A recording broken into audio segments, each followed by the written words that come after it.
Kumpiyansa ang COMELEC na epektibo ang nakalatag na nilang paghahanda sa BSKE sa Lunes. Nakatutok din ang ahensya sa plebisito ng San Jose del Monte, Bulacan na gawing isang highly urbanized city. Nakasabay yan sa mismong eleksyon. Nasa sentro ng balita si Mela Lesmoras live. Angelic, puspusan na nga ang paghahanda ng COMELEC para sa October 30. Pero hindi lamang yan para sa barangay and SK elections dahil kasabay nga rin ng BSKE ang halalan para sa pagtatakda kung dapat na nga bang gawing highly urbanized city ang San Jose del Monte sa Bulacan. Ayon kay Commission on Elections Chairman George Erwin Garcia, patungkol sa nalalapit na 2023 Barangay and Sangguniang Kabataan elections, hiniling na nila sa PNP ang pagpapaigting pa ng mga checkpoints sa iba't ibang panig ng bansa at pagpapalawak ng kampanya laban sa mga loose firearm nang maiwasan na rin ang mga naitatalang karahasan na may kaugnayan sa halalan. Para sa COMELEC, epektibo naman ang mga kasalukuyang hakbang ng pamahalaan para sa kapayapaan. At ang kinakailangan lang, mas higpitan pa ang implementasyon nito lalo na ngayong nalalapit na talaga ang eleksyon. Actually po yung election-related violence na verified ng PNP as of kahapon ay 22. Kung madadagdag yung mga nangyari kahapon, sabihin na natin mga 25, pinakamababa pa rin ito sa kasaysayan. At sana nga, warning ito sa lahat. Hahabulin namin ang lahat na may mga nagbabanta at nagbabalak gumawa ng mga krimen, lalo na patungkol sa mga magkakalaban, patungkol sa eleksyon. Hinggil naman sa bagong pahayag ng Korte Suprema na hindi maaaring pakialaman o sirain ng COMELEC ang mga privately owned campaign materials na nakapaskil sa mga private property, tiniyak ng COMELEC na hindi naman nila ito ginagawa at sumusunod sila sa mga tamang patakaran sa ilalim ng kanilang Oplan Baklas campaign. Bungkod naman sa BSKE, sa ngayon, puspusan nga rin ang paghahanda ng COMELEC para sa plebisito na gagawin sa San Jose del Monte, Bulacan na mangyayari rin sa October 30. Sa Bulacan, meron po tayong plebisito, yes or no, kung gusto nila maging highly urbanized city ang San Jose del Monte, Bulacan.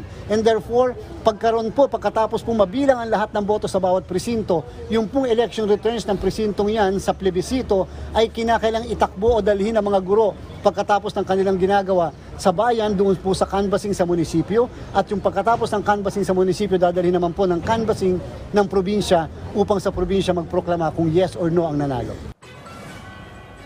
Angelic, bukod nga, pagkatapos nga ng October 30 elections, hindi lamang yung BSKE, kundi pati na rin itong ang plebisito sa San Jose del Monte, Bulacan, ay sinasabi nga ng COMELEC tuloy-tuloy yung kanila magiging pagbabantay para nga matiyak na hanggang sa proklamasyon nitong ang mga nanalo sa Barangay and Sangguniang Kabataan elections at pati na rin yung sa plebisito. Kung nga tuluyan na nga bang gagawing HUC, itong San Jose del Monte ay talaga nga maideklara ng maayos kung ano yung resulta ng mga magiging halalan sa iba't ibang panig nga ng bansa. Angelic? Okay, so Mela, ano ba inaasahang magiging pagbabago kung magiging isang highly urbanized city ang San Jose del Monte, Bulacan?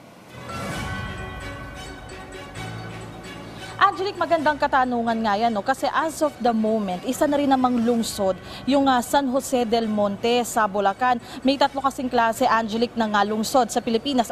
Ayon nga sa datos ng DILG, meron tayong highly urbanized cities, meron din independent component cities, at meron din namang component cities. Component city ngayon yung San Jose del Monte sa Bulacan. At kapag ito ay naging HUC, mas magkakaroon sila ng laya at magkakaroon din sila ng mas maraming oportunidad pa sa kanilang lugar. At ito rin ay senyales syempre ng development sa kanilang lungsod dahil itong HUC ay pinakamataas yan sa klasifikasyon ng mga lungsod. At Angelic, ang sinasabi nga rin ng mga opisyal na nagtutulak para talagang mai-promote na at mailagay na bilang HUC itong San Jose del Monte ay it's about time dahil marami rin ng mga negosyo, mga oportunidad at talagang mga dapat mga development pa sa lugar na dapat din maging HUC na sila para opisyal na makilala yung kanilang mga hakbang at mga pag-unlad sa lugar. At ito nga ang ating abangan, Angelic, no, kung ito nga ba ay tuluyan ng magiging HUC sa gagawing plebisito dahil boboto yung mga residente rin. Siyempre, ang pagiging basihan din yan talaga, no, boboto ng yes or no yung ating mga kababayan dyan kung sila nga ay pabor dito. Angelic? Okay, so Mela, sa BSK election naman, kung hindi maipoproklama ang isang kandidato, lalo na kung barangay chairman yan, dahil sa mga election campaign offenses, sino ang uupong leader sa isang barangay? Angelic, ang sinasabi nga ng COMELEC, no, kasi talaga nga mahigpit silang nakabantay dito nga sa mga pasaway na kandidato at maaari nga nilang harangin, Angelic, no, itong mga gumagawa ng iba't ibang mga election offenses. Kaya't ang sinasabi ni Chairman Garcia, kung sakali na hindi maiproklama ang isang barangay chairman, pansamantala nahahalili sa kanya yung number 1 sa mga kagawad. Pero Angelic, we have to take note, no, na kahit maideklara na kasing panalo ang isang kandidato sa mismong araw ng eleksyon, kung mabilis lang yung botohan, no, sa December 1 pa rin naman sila talaga mag-uumpisang umupo. So meron pang 1 month to process everything kung dapat i-contest ng kandidato yung naging pagharang ng COMELEC sa kanyang declaration, kung magkakaroon pa ng resolution dito nga sa pwede rin pa rin namang maupo itong mako-contest na barangay chairman kung sakali. Pero Angelic, kung isang buwan na ay talagang wala pa rin resolusyon, kung talaga nagkaroon ng matinding paglabag ang isang kandidato, yun nga sinasabi ng COMELEC, hindi pa rin naman mawawala ng chairman ang isang lugar dahil pwedeng umupo yung number 1 kagawad. Angelic? Okay, maraming salamat sa iyo, Mela Las Moras.